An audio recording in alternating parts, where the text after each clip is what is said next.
A reading from the second book of Samuel. David did what displeased the Lord, so the Lord sent Nathan to David. Nathan came to him and said to David, "There were two men in a certain city, the one rich and the other poor. The rich man had very many flocks and herds, but the poor man had nothing but one little ewe lamb, which he had bought. He brought it up, and it grew up with him and with his children. It used to eat of his meager fare and drink from his cup, and lie in his bosom, and it was like a daughter to him. Now there came a traveler to the rich man, and he was loath to take one of his own flock or herd, to prepare for the wayfarer who had come to him. But he took the poor man's lamb, and prepared that for the guest who had come to him. Then David's anger was greatly kindled against the man. He said to Nathan, "As the Lord lives, the man who has done this deserves to die.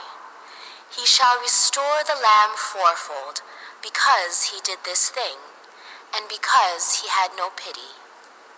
Nathan said to David, "You are the man. Now, therefore, the sword shall never depart from your house, for you have despised me, and have taken the wife of Uriah the Hittite to be your wife. Thus says the Lord, I will raise up trouble against you from within your own house, and I will take your wives before your eyes, and give them to your neighbor, and he shall lie with your wives in the sight of this very sun.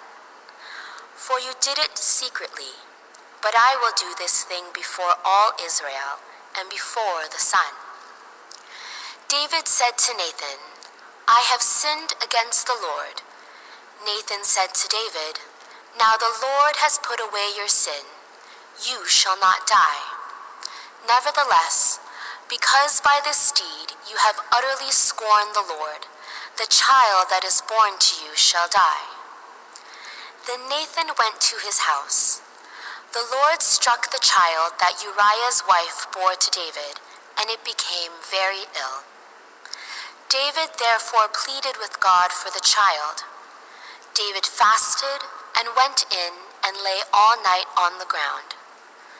The elders of his house stood beside him, urging him to rise from the ground, but he would not, nor did he eat food with them.